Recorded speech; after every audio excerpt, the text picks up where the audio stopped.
Tuhan bersamamu dan bersama rohmu. Inilah Injil suci menurut Yohanes. Dimuliakanlah Tuhan. Sekali peristiwa, Yesus berkata kepada orang-orang Yahudi, Bapakku bekerja sampai sekarang, maka aku pun bekerja juga. Karena perkataan itu, orang-orang Yahudi lebih berusaha lagi membunuh Yesus. Bukan saja karena ia meniadakan hari Sabat, tetapi juga karena ia mengatakan bahwa Allah adalah Bapanya sendiri, dan dengan demikian menyamakan dirinya dengan Allah. Maka Yesus menjawab mereka, Aku berkata kepadamu, sesungguhnya anak tidak dapat mengerjakan sesuatu dari dirinya sendiri, jikalau ia tidak melihat Bapa mengerjakannya. Sebab apa yang dikerjakan Bapa, itu juga yang dikerjakan anak. Sebab Bapa mengasihi anak dan ia menunjukkan kepadanya segala sesuatu yang dikerjakannya sendiri. Bahkan, ia akan menunjukkan kepadanya pekerjaan yang lebih besar lagi daripada pekerjaan-pekerjaan itu, sehingga kamu menjadi heran. Sebab sama seperti Bapa membangkitkan orang-orang mati dan menghidupkannya, demikian juga anak menghidupkan siapa saja yang dikehendakinya. Bapa tidak menghakimi siapapun, melainkan telah menyerahkan penghakiman itu seluruhnya kepada anak, supaya semua orang menghormati anak sama seperti mereka menghormati Bapa. Barang siapa tidak menghormati anak, ia juga tidak menghormati Bapa yang mengutus dia. Aku berkata kepadamu, sungguh, barang siapa mendengar perkataanku dan percaya kepada dia yang mengutus aku, ia mempunyai hidup kekal dan tidak turut dihukum, sebab ia sudah pindah dari dalam maut ke dalam hidup.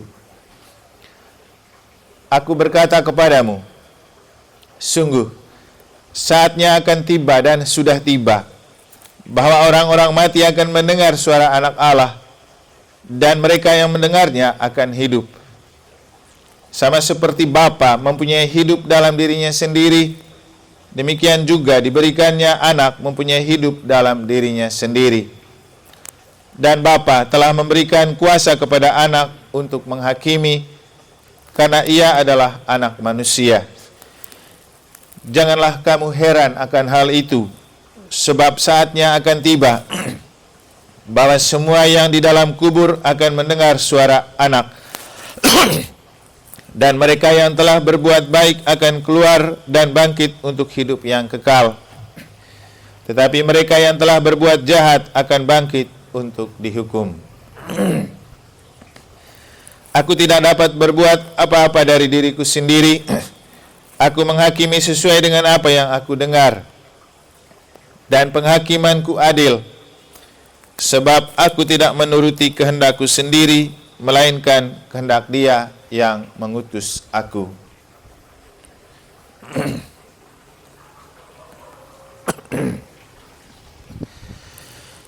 Demikianlah sabda Tuhan. Terpujilah Kristus.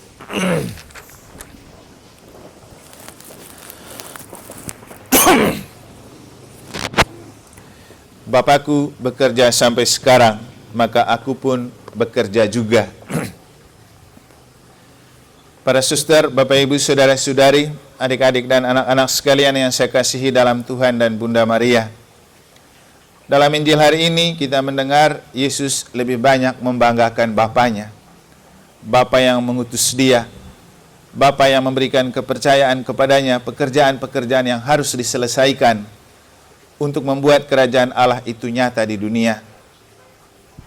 Ketika pada saat kita mendengar Injil tentang Yesus yang membanggakan Bapanya, dan hari ini kita merayakan misa di Gua Maria, rutin setiap tanggal 13 dalam bulan, pertanyaan yang perlu kita refleksikan. Apakah dengan membanggakan Bapa yang mengutusnya, Yesus selalu tidak peduli dengan Bapak Yosef dan Bunda Maria? Tentu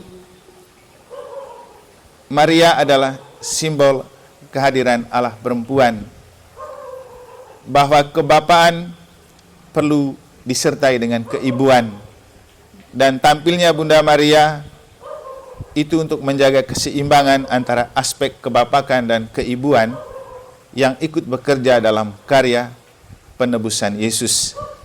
Namun sebelum kita melihat hal itu, izinkanlah saya untuk, kalau orangnya ikut ME itu namanya BPS, bagaimana perasaan saya. Pertama, bahwa saya merasa bahagia karena sore ini kita bisa melakukan prosesi dan misa di Gua Maria saat musimnya masih hujan. Kita tahu beberapa hari ini hujan terus, dan juga kita tahu kali lalu juga kita tidak sempat prosesi di luar dan misa di sini juga karena hujan. Apa yang membuat saya bahagia tentu bukan karena hari ini tidak turun hujan, tetapi karena saya merasa bahwa harapan dan doa yang saya lakukan di sini pada hari raya Nyepi itu dijawab oleh Tuhan dan Bunda Maria. Tanggal 11 kemarin kan Nyepi, saya merayakan misa di sini sendiri dengan sebuah motivasi bahwa saya mau bersama Bunda Maria menyatakan kesatuan dengan alam. Apalagi dalam tema APP tahun ini kita diminta untuk memaknai kembali kesatuan kita dengan alam dengan mempelajari dan memaknai kembali ensiklik Laudato Si dari Paus Fransiskus. Laudato Si itu sebuah ensiklik yang dikeluarkan oleh Paus untuk mengatakan bahwa marilah kita memuji Tuhan melalui alam raya ini.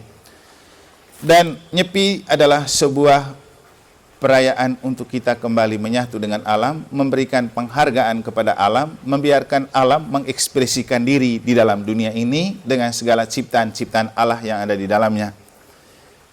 Seperti yang saya katakan hari Minggu, hari yang sangat saya nantikan dan membahagiakan itu adalah hari Nyepi. Karena saat itu saya mendengar alam lebih banyak berbicara tentang kita daripada kita berbicara banyak di alam. Dan itu pun terjadi ketika bangun pagi, kan sudah sepi. Saya langsung menikmati bagaimana daun-daun ini berbunyi ditiup angin, bagaimana burung-burung berkicau, bagaimana ayam berkokok. Pokoknya ciptaan-ciptaan Tuhan yang lain itu betul-betul menampakkan diri. Akhirnya saya berusaha untuk lebih menyatukan diri dengan alam dan segala isinya dengan merayakan misa di sini. Yang awalnya saya pikir untuk lakukan di kantor. Waktu itu sekitar jam 12 kan hujan, mulai rintik-rintik. Saya berpikir harus melaksanakannya dengan alam, di alam terbuka. Kemudian saya menunggu sedikit dan lama-lama saya bergumam di dalam hati, Tuhan dan alam, saya ingin misa di Gua Maria, kalau bisa hujannya dipending dulu. Kemudian saya paksa diri turun 12:30, sambil rintik-rintik saya siapkan segala sesuatu sendiri. Kemudian saya merayakan misa persis lagi 15 menit jam 1. Intensi saya adalah supaya kembali menghargai alam dan alam juga menghargai saya. Mungkin ada yang mengikuti misa itu karena saya sharekan di YouTube dengan renungannya. Di bagian akhir, kalau saya tidak salah ingat, saya mengatakan kalau kita menghargai alam, alam pun akan menghargai kita. Dan itulah yang terjadi pada hari ini. Ketika saya menghargai alam, alam juga menghargai harapan saya untuk hari ini bisa prosesi dan misa di sini. Nah, waktu itu yang menarik, bacaannya juga malah berbicara tentang pembaharuan alam dari kitab Nabi Yesaya, di mana Tuhan berfirman, Tuhan mau membaharui alam ini dan segala isinya. Kok cocok? Kemudian Injilnya berbicara tentang Yesus yang menyembuhkan anak seorang perwira pada jam 1 siang. Waktu itu saya merenungkan bahwa jangan berpikir ketika berbicara tentang sakit, yang sakit cuma manusia, alam juga sakit. Kan itu yang kita refleksikan dalam permenungan ketiga, tentang jeritan alam. Bagaimana alam ini menjerit karena kesakitan diperlakukan manusia. Kekeringan, hutannya dibabat, pembakaran, pemanasan global, itu kan bentuk jeritan-jeritan alam. Banjir, musim yang tidak pasti. Jadi itu alam sedang menangis karena diperlakukan dengan tidak baik dan dilukai oleh kita, oleh manusia. Maka alam juga sakit. Dan kita perlu bantuan Tuhan untuk menyembuhkan alam. Waktu itu saya merasa dan menemukan kok so sweet sekali ketika Injil berbicara tentang Tuhan Yesus menyembuhkan anak seorang perwira pada jam 1 siang. Saya juga merayakan misa di sini pada jam 1 siang.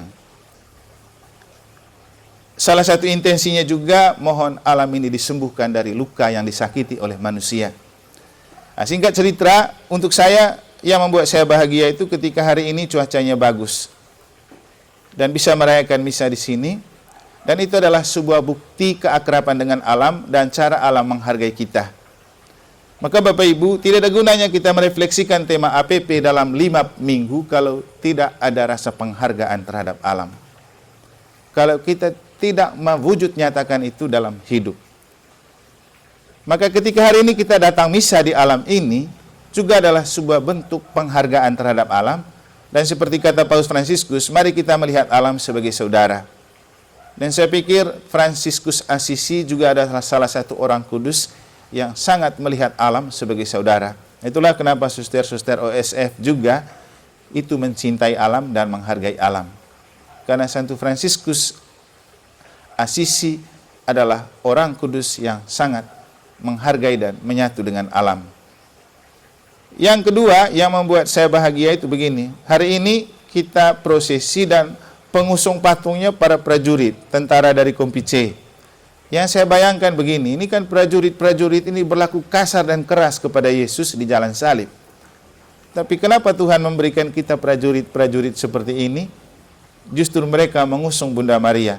Kan jarang juga terjadi kita punya Bunda Maria saat prosesi ini diusung oleh para tentara. Jadi terima kasih untuk para prajurit dan tentara dari Kompi. Jangan lupa ya, kenangan ini semoga membuatmu makin kuat dalam iman dan mencintai gereja Katolik. Juga terima kasih kepada lingkungan Yohanes yang telah mengakomodir mereka. Dan yang terakhir itu bahagianya kenapa? Seperti yang saya katakan di gereja, entahlah, mungkin karena kebetulan hari ini Santo Yohanes yang bertugas. Tapi saya lebih melihat dari kedekatan Bunda Maria dan Santo Yohanes. Karena seperti yang kita dengar di gereja, justru ketika Yesus diturunkan dari salib, ia menyerahkan Bunda Maria kepada Yohanes murid yang dikasihi. Inilah ibumu. Dan kepada Maria ia mengatakan, ibu, inilah anakmu. Jadi kedekatan itulah yang membuat hari ini cuacanya mendukung untuk kita melakukan prosesi dan misa di sini. Nah, Bapak Ibu Saudara-saudari dan para suster, bagaimana kita melihat aspek kebapakan dan keibuan yang terjelma dan bekerja dalam diri Yesus yang menderita dan memanggul salib. Pertama, mengacu pada Injil hari ini, Yesus bilang, aku lihat Bapakku bekerja, dan bekerja tidak pernah berhenti, makanya aku juga berhenti. Seorang anak selalu melihat apa yang dikerjakan oleh bapaknya, dan itulah saya. Saya mengerjakan proyek besar yang direncanakan Bapa, yaitu menyelamatkan dunia melalui salib. Kita tahu bahwa ketika sebelum memanggul salib, ada sebuah pergolakan besar dan panjang yang terjadi antara Yesus dan Bapa dalam sebuah pergumulan di Taman Getsemani. Satu malam suntuk, ada dialog panjang. Kalau orang ME itu dialog 90-90 antara Bapa dan Yesus. Bapa mengatakan kepada Yesus, Yesus, engkau kuutus ke dunia untuk menderita melalui salib dan mati di salib, karena itu adalah jalan untuk menebus dosa dunia. Waktu itu kita dengar Yesus bilang apa? Ya Bapakku, jika saja engkau mau, biarlah cawan ini berlalu daripadaku, tetapi bukan menurut kehendakku, tapi kehendakmu yang terjadi. Jadi sebenarnya Yesus itu berkeberatan, karena terlalu berat. Tapi Yesus bilang, bukan menurut kehendakku, tapi kehendakmu yang terjadi. Dan terjadilah kehendak Bapa, kemudian besoknya Yesus ditangkap, lalu diadili di depan Pilatus, kemudian diputuskan untuk mati di salib melalui memanggul salib ke Golgota. Jadi, peristiwa Yesus memanggul salib ke Golgota dan mati di salib di Golgota adalah sebuah proyek yang dilakukan Allah untuk menyelamatkan kita. Kemudian kita tahu Justru dari atas salib di Golgota itulah Yesus melakukan karya penebusan ketika mengatakan, Bapa, ampunilah mereka karena mereka tidak tahu apa yang mereka perbuat. Dari Golgota, di atas salib itulah Yesus menghembuskan nafas terakhir untuk kita, dan menurut penafsiran kitab suci, hembusan nafas itu secara vertikal dikembalikan kepada Bapa. Itu adalah nafas roh yang menjiwai Yesus ketika ia memanggul salib, sehingga walaupun 3 kali jatuh, dia tetap bangkit lagi. Karena kalau itu manusia biasa, Yesus pasti sudah mati waktu dicambukin di rumah Pilatus. Kita pergi ke tanah suci itu sampai di tempat Yesus diadili. Memang kalau kita melihat sepintas, kita manusia jangankan dicambukin ya, terantuk saja bisa mati, tabrak bisa mati. Tapi Yesus ini dibabat habis, dipukul, sudah berdarah, jatuh, pikul salib, jatuh 3 kali, tapi tidak mati-mati. Kenapa? Bukan manusia yang memikul, tapi roh Allah yang diberikan kepada Yesus waktu di Taman Getsemani. Sehingga begitu proyek itu sudah selesai, Yesus bilang apa? Selesailah sudah. Tetapi sebelum selesai, ia mengembalikan roh itu kepada Bapa dalam hembusan nafas terakhir, dan secara vertikal ke bawah, hembusan nafas itu adalah roh yang diberikan kepada kita untuk kita hidup. Maka ketika kita menghirup nafas sekarang, itu nafas yang sudah dihidupkan dan ditebus oleh Kristus melalui salib.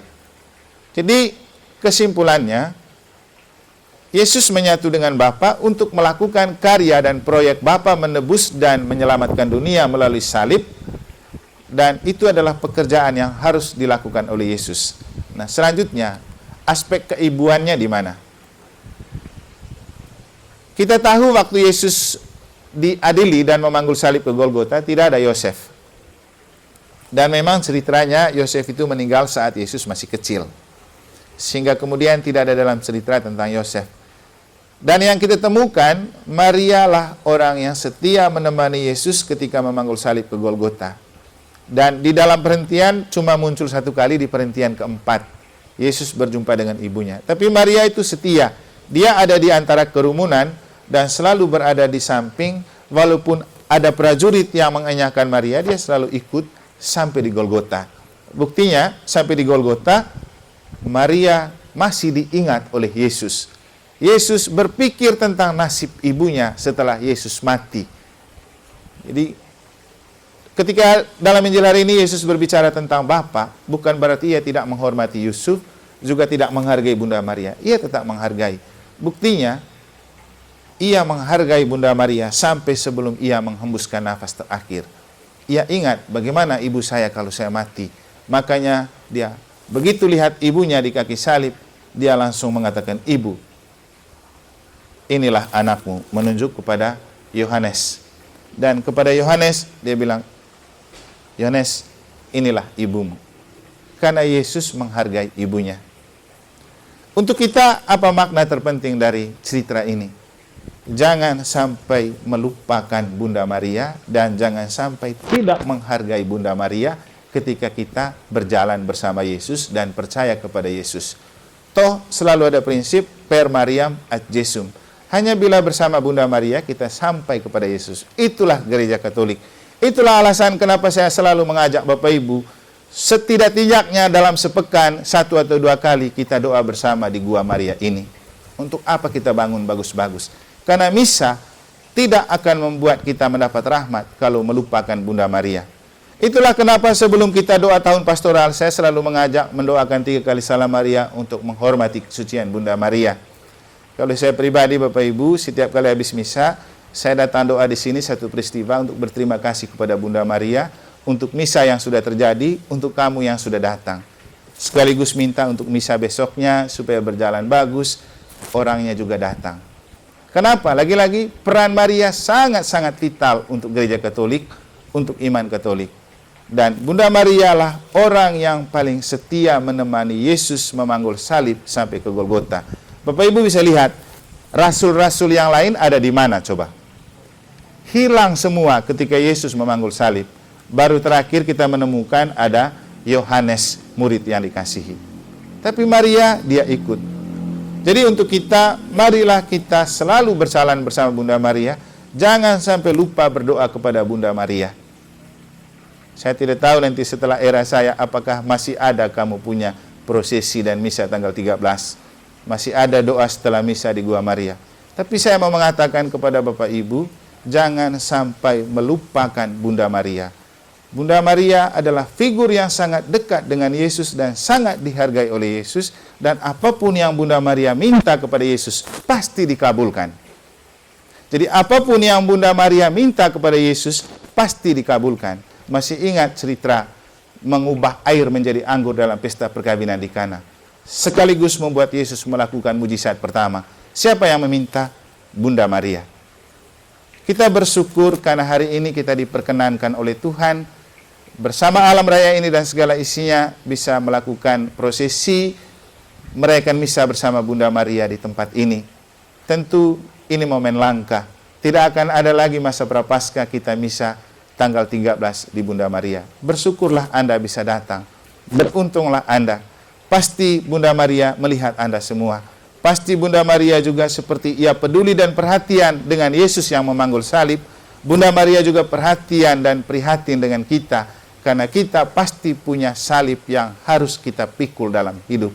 Jangan memikul sendiri. Pikullah bersama Yesus dengan memohon doa dan penyertaan Bunda Maria. Semoga Tuhan memberkati.